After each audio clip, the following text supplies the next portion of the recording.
Slick back. No, slick back. That's what I said. Slick back. No, nigga, I'm a pimp named Slick back. Pimp named Slick back. Pimp named Slick back. Nigga, are you deaf? I'm a pimp named Slick. Assalamualaikum warahmatullahi wabarakatuh. Kami dari kelompok 1. Di sini kami akan menjelaskan terkait materi wewenang dan delegasi. Perkenalkan, nama saya Azhara Najwa Akri Putri Fitono dengan NPM 021123450. Perkenalkan, nama saya Anggi Manawati Pange dengan NPM 021231955. Perkenalkan, nama saya Delita dengan NPM 021123208. Perkenalkan, nama saya Siti Rahima dengan NPM 021123333.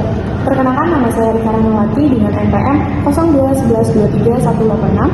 Perkenalkan, nama saya Sesi Putri Pratama Hidayat dengan nomor NPM 021123259. Wewenang, delegasi, dan desentralisasi. Wewenang dalam kata lain authority adalah hak untuk melakukan sesuatu atau memerintah orang lain untuk melakukan atau tidak melakukan sesuatu agar tercapai tujuan tertentu. Pengorganisasian merupakan proses penyusunan struktur organisasi yang sesuai dengan tujuan organisasi, sumber daya yang dimilikinya, dan lingkungan yang melingkupinya. Kekuasaan adalah kemampuan untuk menggunakan pengaruh pada orang lain, artinya kemampuan untuk mengubah sikap atau tingkah laku individu atau kelompok. Kekuasaan juga berarti kemampuan untuk mempengaruhi individu, kelompok, keputusan, atau suatu kejadian. Kekuasaan tidak sama dengan wewenang. Wewenang tanpa kekuasaan atau kekuasaan tanpa wewenang akan menyebabkan konflik dalam sebuah organisasi.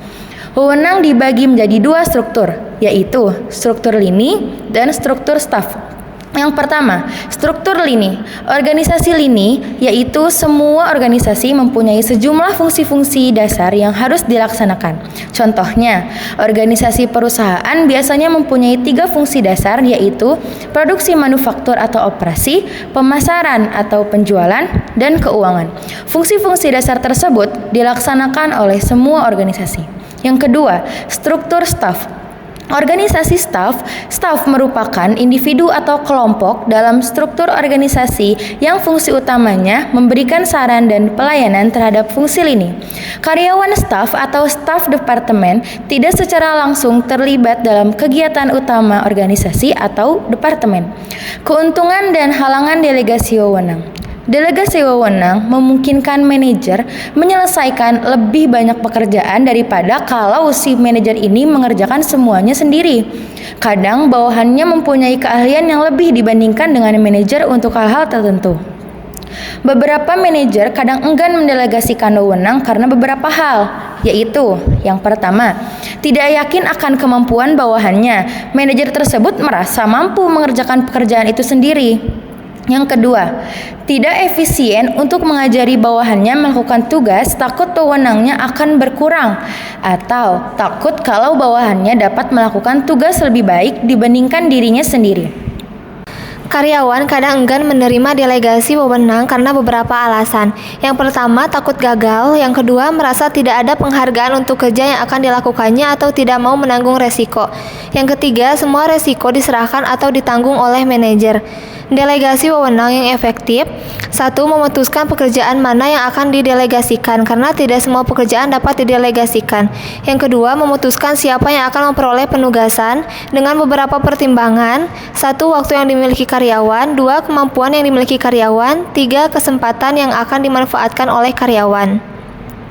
Yang ketiga, ada mendelegasikan tugas, disertai dengan informasi dan pemberian wewenang yang cukup dan bentuk hasil yang diharapkan. Yang keempat, menetapkan feedback untuk memonitor kemajuan yang dicapai oleh bawahan. Sentralisasi dan desentralisasi. Sentralisasi ini adalah memusatkan seluruh wewenang kepada sejumlah kecil manajer atau yang berada di posisi puncak pada suatu struktur organisasi. Sentralisasi banyak digunakan pada pemerintahan lama di Indonesia sebelum adanya otonomi daerah.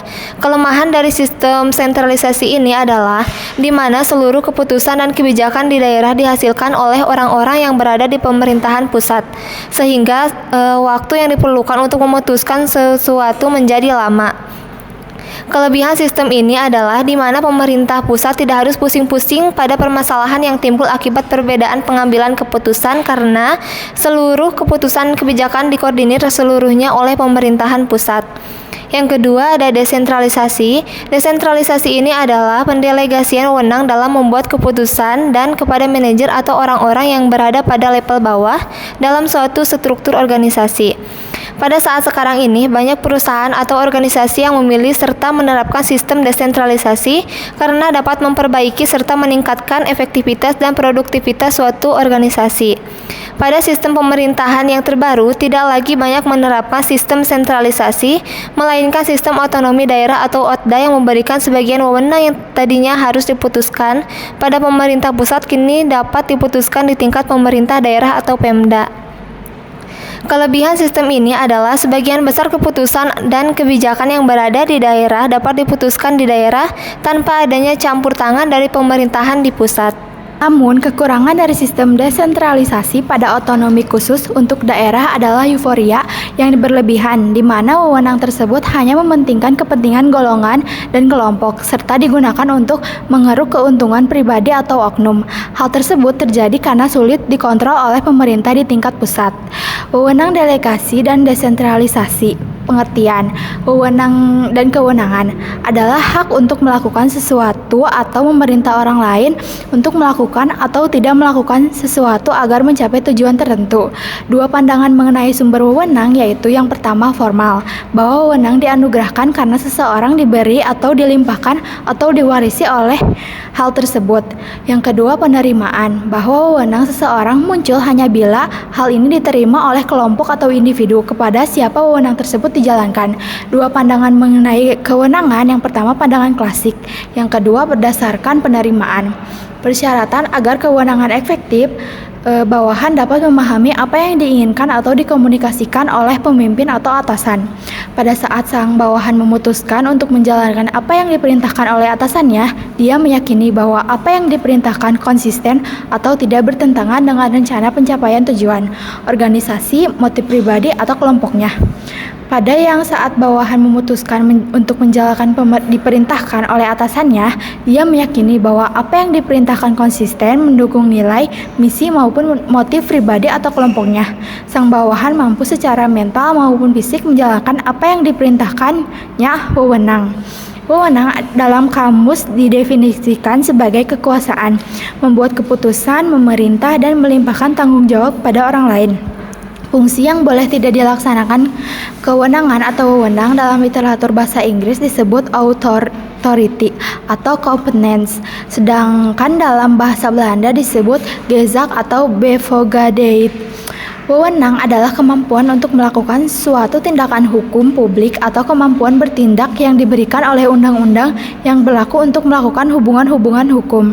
Kekuasaan. Pengertian kekuasaan. Kekuasaan atau power berarti suatu kemampuan untuk mempengaruhi orang lain atau merubah orang atau situasi. Kekuasaan dapat berkonotasi positif maupun negatif. Kekuasaan adalah bentuk kemampuan mempengaruhi seseorang untuk mengikuti kehendak pemegang kekuasaan, baik secara sukarela maupun terpaksa. Pengaruh di sini berarti daya atau dorongan yang dapat merubah watak atau sifat seseorang yang dipengaruhi. Sedangkan kewenangan adalah bentuk yang diformalkan secara hukum dari sebuah kekuasaan. Dalam suatu negara hukum seperti Indonesia, kekuasaan sering bersumber dari wewenang formal. Kekuasaan dan wewenang itu sangat berhubungan erat, yang kadang sering mengecoh. Suatu kekuasaan tidak dapat terlaksana tanpa adanya kewenangan. Begitupun sebaliknya. Struktur lini adalah jenis struktur yang bersifat spesifik di mana persetujuan berasal dari atas ke bawah, sehingga struktur lini sangat cocok untuk sebuah organisasi kecil. Departemen dalam struktur ini pun sedikit memudahkan organisasi tersebut mengambil keputusan dan bersifat informatif. Namun dalam organisasi ini, pengambilan keputusan menjadi lebih lambat karena lapisan dan panduan yang tipikal. Wewenang lini dan staf yang pertama adalah wewenang lini adalah kondisi atasan memberikan kewenangan yang berupa perintah kepada bawahan secara langsung. Yang kedua adalah wewenang staf, merupakan hak yang dimiliki staf untuk memberikan saran dan rekomendasi. Kualifikasi yang harus dipenuhi sebagai staf yaitu dengan menganalisa melalui metode kuesioner, metode observasi, metode wawancara, atau dengan menggabungkan ketiganya. Beselin mengajukan 6 pokok kualitas yang harus dipenuhi oleh seorang staf yaitu: yang pertama, mengetahui yang luas tempat di mana dia bekerja; 2, mempunyai sifat kesetiaan, tenaga yang besar, kesehatan yang baik, inisiatif pertimbangan yang baik, dan kedamaian yang ramah; memiliki semangat kerja, kestabilan emosi, dan tingkat laku yang sopan dan sederhana. Yang 6, ada kemauan baik dan optimis. Kualifikasi utama yaitu memiliki keahlian pada bidangnya dan punya loyalitas yang tinggi. Konsekuensi organisasi yang menggunakan staf yaitu menambah biaya administrasi, struktur organisasi yang menjadi kompleks, dan kekuasaan tanggung jawab serta akuntabilitas, yaitu memiliki keahlian pada bidangnya dan punya loyalitas yang tinggi. Wewenang staf yaitu para staf atau spesialis yang menyarankan untuk memberikan rekomendasi konsultasi pada personalia yang tinggi. Hal yang perlu diperintahkan dalam mendelegasi suatu kegiatan kepada orang yang ditunjukkan yaitu menetapkan dan memberikan tujuan serta kegiatan yang akan dilakukan, melimpahkan sebagian wewenang kepada orang yang ditunjuk. Ketiga, orang yang ditunjuk mempunyai kewajiban dan tanggung jawab yang harus dilaksanakan agar tercapai tujuan. Yang keempat, ada menerima hasil pertanggungjawaban bawahan atas kegiatan yang dilimpahkan. Yang ketiga, ada wewenang staf fungsional adalah hubungan terkuat yang dapat memiliki staf dengan satuan-satuan ini. Chester Barnard mengatakan bahwa seorang bersedia menerima komunikasi yang bersifat kewenangan bila memenuhi: yang pertama, ada memahami komunikasi tersebut; kedua, tidak menyimpang dari tujuan organisasi; ketiga, tidak bertentangan dengan kepentingan pribadi; yang keempat, ada mampu secara mental, fisik untuk mengikutinya. Agar wewenang yang dimiliki oleh seorang dapat ditaati oleh bawahannya, maka diperlukan adanya kekuasaan atau power, yaitu kemampuan untuk melakukan hak tersebut dengan cara mempengaruhi individu, kelompok, keputusan. Menurut jenisnya, kekuasaan ini dibagi menjadi 2, yaitu pertama, ada kekuasaan posisi atau positional power yang dapat dari wewenang formal. Besarnya ini tergantung pada besarnya pendelegasian orang yang menduduki posisi tersebut. Yang kedua, ada kekuasaan pribadi atau personal power, berasal dari para pengikut dan didasarkan pada seberapa besar para pengikut mengagumi, respek, atau merasakan terikat pada pimpinan. Tanggung jawab dan akuntabilitas. Tanggung jawab, responsibility, yaitu kewajiban untuk melakukan sesuatu yang timbul bila seorang bawahan menerima wewenang dari atasannya. Akuntability ini yaitu permintaan pertanggungjawaban atas pemenuhan tanggung jawab yang dilimpahkan kepadanya.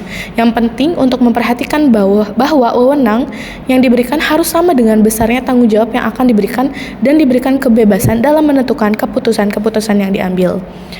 Pengaruh influence yaitu transaksi di mana seorang dibujuk oleh orang lain untuk melaksanakan suatu kegiatan sesuai dengan harapan orang yang dipengaruhi.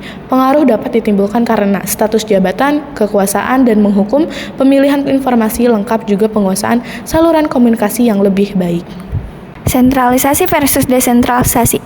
Istilah dan pengertian sentralisasi adalah memusatkan seluruh wewenang atas segala urusan yang menyangkut pemerintah kepada tingkat pusat. Sentralisasi banyak digunakan pada pemerintah lama di Indonesia, belum adanya otonomi daerah, bahkan pada zaman kerajaan, pemerintahan kolonial, maupun di zaman kemerdekaan. Istilah sentralisasi sendiri sering digunakan dalam kaitannya dengan kontrol terhadap kekuasaan dan lokasi yang berpusat pada satu titik. Dewasa ini urusan yang bersifat sentral adalah luar negeri, peradilan, dan hankam. Moneter dalam arti mencetak uang, menentukan nilai uang, dan sebagainya, yaitu pemerintahan umum. Istilah dan pengertian desentralisasi sebenarnya adalah istilah dalam keorganisasian yang secara sederhana didefinisikan sebagai penyerahan kewenangan. Dalam kaitannya dengan sistem pemerintahan Indonesia, desentralisasi akhir-akhir ini sering dikaitkan dengan sistem pemerintahan karena dengan adanya desentralisasi sekarang, penyebabnya perubahan paradigma pemerintahan di Indonesia. Desentralisasi di bidang pemerintahan adalah pelimpahan wewenang dari pemerintahan pusat kepada satuan organisasi pemerintah di wilayah untuk menyelenggarakan segenap kepentingan setempat dari sekelompok penduduk yang mendiami wilayah tersebut. Dengan demikian, prakasa, wewenang, dan tanggung jawab mengenai urusan yang diserahkan pusat menjadi tanggung jawab daerah, baik mengenai politik pelaksanaannya, perencanaannya, dan pelaksanaannya maupun mengenai segi pembiayaannya. Perangkat pelaksanaannya adalah perangkat daerah itu sendiri. Desentralisasi juga dapat diartikan sebagai pengalihan tanggung jawab, kewenangan, dan sumber-sumber daya, yaitu dana, manusia, dan lain-lain, dari pemerintah pusat ke pemerintahan daerah. Desentralisasi versus desentralisasi. Sentralisasi merujuk kepada cara pengorganisasian di mana seluruh tugas tanggung jawab dan perintah dipusatkan dari hierarki yang paling tinggi untuk kemudian hierarki yang di bawahnya menerjemahkan dalam bentuk tindak lanjut dari apa yang telah diputuskan dari hierarki yang tertinggi. Desentralisasi merupakan pelimpahan kewenangan dari hierarki yang lebih tinggi kepada hierarki yang lebih rendah dalam hal pengambilan keputusan dan penentuan dengan cara bagaimana kegiatan akan dijalankan. Kesimpulan yang dapat kita ambil dari materi di atas yang telah dijelaskan oleh teman-teman saya, pendelegasian wewenang adalah penyerahan wewenang kepada pejabat yang ditunjuk untuk membuat suatu ketetapan atau melaksanakan tugas dalam suatu bidang tugas tertentu. Pentingnya delegasi ini agar semua pekerjaan dapat selesai tepat waktu dengan baik, efektif, dan efisien. Jadi, delegasi kewenangan itu mempermudah pengerjaan suatu pekerjaan karena manajer memberikan kepercayaan kepada bawahan untuk dapat melakukan tugasnya secara baik. Namun, delegasi kewenangan ini pun memiliki beberapa hambatan yang berasal dari pemimpin. Misalnya, pemimpin yang tidak percaya akan kemampuan bawahan dan sifat egois yang merasa takut bawahannya itu lebih unggul daripada manajer tersebut. Delegasi pun akan berjalan secara efektif dengan menentukan pembagian kerja dan menentukan jumlah staf yang dibutuhkan secara rinci. Kewenangan pun dibagi menjadi sentralisasi dan desentralisasi, di mana sentralisasi adalah keputusan bersumber di pusat, sedangkan desentralisasi adalah keputusan diambil dari bagian-bagian bawah yang sudah diamanahkan. Sekian dari kelompok kami. Wassalamualaikum warahmatullahi wabarakatuh.